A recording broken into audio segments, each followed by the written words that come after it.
श्री सरस्वती मैया की जय, श्री कृष्णचंद्र भगवान की जय। देखिए, अभी कल करवा चौथ का व्रत है।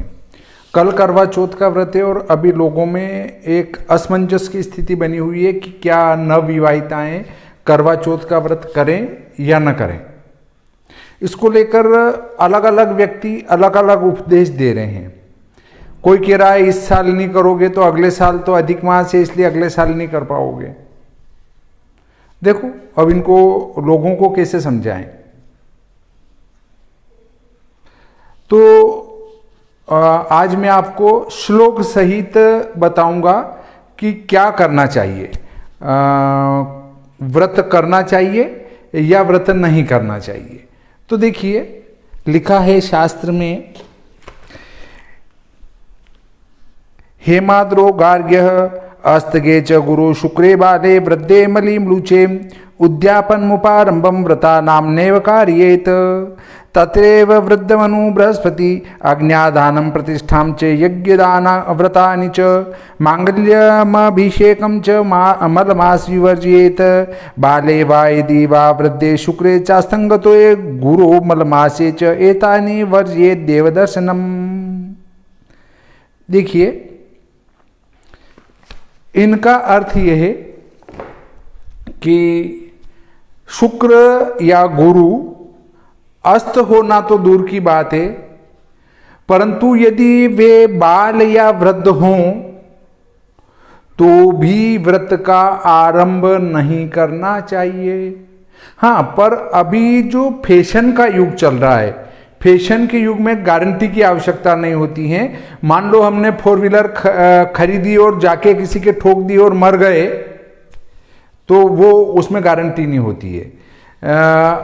क्योंकि अब फैशन के युग में क्या है कि मुझे तो वाहन लाना है और अभी लाना है। अब पंडित जी क्या करेंगे, फिर कहेंगे अरे पंडित जी ने मुहूर्त अच्छा नहीं निकाला। तो देखिए, गुरु या शुक्र अस्त हों तो किसी भी प्रकार का मांगलिक कार्य, कोई भी नया कार्य, कोई भी वाहन खरीदना, गृह प्रवेश करना, गृह आरंभ करना। वैसे हमारे एक ग्रुप से एक वाराणसी के प्रोफेसर साहब जुड़े हुए हैं। वे हमेशा पंचांग भेजते हैं और शुक्र अस्त में अभी भी वो मुहूर्त भेज रहे हैं ग्रुपों में कि ये इस का मुहूर्त होगा, इस का मुहूर्त होगा।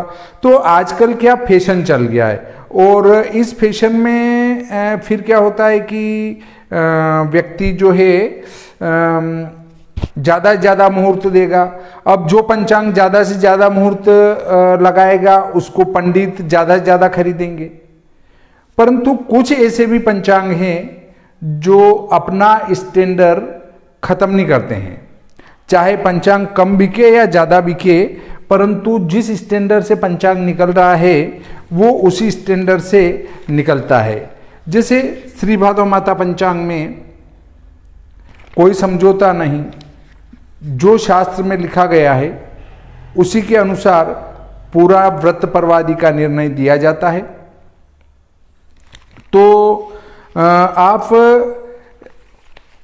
इसमें एक बात ध्यान रखें कि स्पष्ट रूप से लिखा गया है कि गुरु या शुक्र का व्रतत्व, बाल्यत्व दोष हो या वे अस्त हों तो हमें कोई भी शुभ कार्य, व्रत का आरंभ नहीं करना चाहिए। अब आप कहेंगे तो साल में एक बार ही होता है, व्रत आरंभ कहाँ हो रहा है। भाई, साल में एक बार होता है, परंतु वो जो नवविवाहिता है फिर वो आजीवन उस व्रत को करेगी। एक दिन करके छोड़ नहीं देगी कि बस एक ही दिन किया। वो आजीवन जहां तक जीवित रहेगी, जहां तक उसके पति रहेंगे, वहां तक वो उस व्रत को करती रहेगी। तो व्रतारंभ कहा जाएगा इसको। व्रतारंभ, व्रत धन आरंभ, व्रत नियम, आरंभ यानी प्रारंभ करना, किसी नियम को प्रारंभ करना। उपवास, उपधनवास, उप यानी नजदीक, वास यानी निवास करना, अर्थात जिस दिन ईश्वर के नजदीक निवास किया जाए वो आपका उपवास है। तो उपवास जब चालू करेगी महिला ईश्वर के नजदीक, इसमें तो इतना भी लिखा है कि प्रथम बार देव दर्शन कोई प्रतिष्ठित अच्छी मूर्ति के पहली बार दर्शन करने जा रहे हैं हम, तो वो भी गुरु शुक्र के अस्त में नहीं करना चाहिए, ऐसा भी लिखा है। परंतु देव दर्शन तो एक बार कर भी लें, कोई दिक्कत नहीं, परंतु ये व्रतारंभ जो है इसको नहीं किया जा सकता है। किसी भी प्रकार के व्रत का आरंभ इसमें नहीं करना चाहिए, किसी भी प्रकार के वाहन का क्रय, किसी भी प्रकार ग्रह आरंभ, ग्रह प्रवेश। और अब इसमें जैसे किसी बच्चे का जन्म हो गया, अब उसको जो है सूरज पूजन तो करना ही पड़ेगी, तो ऐसे कार्य जो अत्यावश्यकीय कार्य उनको तो करना ही पड़ेगा। किसी की मृत्यु हो गई, अब मृत्यु होने पर उनके दशा कर्म, एकादशा, द्वादशा, वो कार्य नहीं रुकेंगे। नित्य नैमित्तिक कार्य, यदि आपने कोई अनुष्ठान शुक्रास्त से पहले चालू कर दिया है तो उसको खंडित नहीं किया जा सकता, वो निरंतर चलेगा। यदि आपने कोई यज्ञ पहले से प्रारंभ कर दिया है तो वो गुरु शुक्र के अस्त में भी चल सकता है। यदि आपने कोई नियम ग्रहण शुक्र के अस्त के पहले प्रारंभ कर दिया तो वो नियम आपका निरंतर चलेगा। नित्य नैमित्तिक कार्य, नित्य जो होने वाले कार्य हैं वे आपके नहीं रुकेंगे। जैसे आप नियमित रूप से किसी वार का व्रत कर रहे हैं, आप नियमित रूप से कोई पूर्णिमा कर रहे हैं, एकादशी कर रहे हैं, प्रदोष कर रहे हैं, तो ये सब आपके इसमें नहीं रुकेंगे। इनको आपको नियमित रूप से करते रहना है। ये नहीं कि अभी शुक्र अस्त हो गया तो हम सारे व्रत उपवास बंद कर दें, परंतु प्रथम बार जब उसको आरंभ करते हैं तो वो नहीं किया जाता है। अब एक प्रश्न आया कि साहब अगले साल तो अधिक मास है, तो फिर अगले साल कैसे करेगी महिलाएं? तो अधिक मास तो श्रावण आएगा अगले साल, और करवा चौथ का व्रत कार्तिक महीने में होता है, तो उस अधिक मास का कार्तिक महीने से क्या संबंध आया? कोई संबंध नहीं बनता है। इसलिए अगले वर्ष आप न तो गुरु अस्त होगा न शुक्र अस्त होगा, उस समय आप ये कार्य कर सकते हैं व्रतारंभ का। अब आप कहेंगे कि साहब उस समय तो देवशयन भी रहता है, फिर तो देखिए जो व्रत देवशयन में आता है उसका आरंभ जो है देवशयन से ही किया जाता है, इसमें कोई दोष नहीं है। जैसे आश्विन नवरात्रि, शारदीय नवरात्रि जो है हमेशा ही देवशयन में आती है। अब उसका किसी को आरंभ करना है तो ये नहीं देखना पड़ेगा कि देव उठेंगे तभी प्रारंभ करेंगे, वो देवशयन में उसका व्रत आरंभ किया जाता है। कार्तिक स्नान, कार्तिक स्नान हमेशा ही मल मास में ही ये देवशयन में ही प्रारंभ होता है। तो आप कहेंगे साहब कार्तिक स्नान कैसे करेंगे?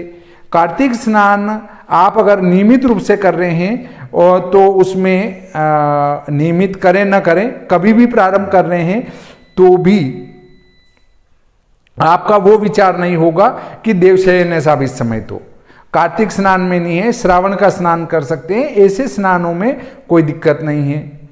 परंतु कार्तिक मास का पहली बार स्नान कर रहे हैं आप कि कार्तिक स्नान प्रारंभ कर रहा हूं साहब में, तो वो गुरु शुक्र के अस्त में नहीं कर सकते आप।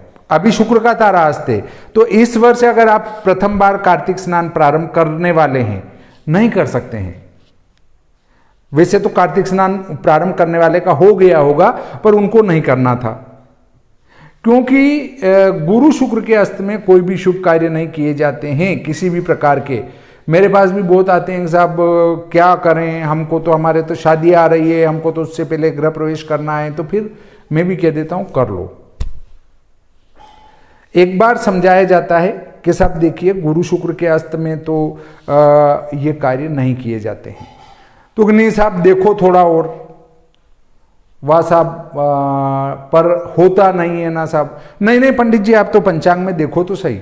वाह भैया देख लो, आप ऐसा करो कि देव उठनी पर कर लो।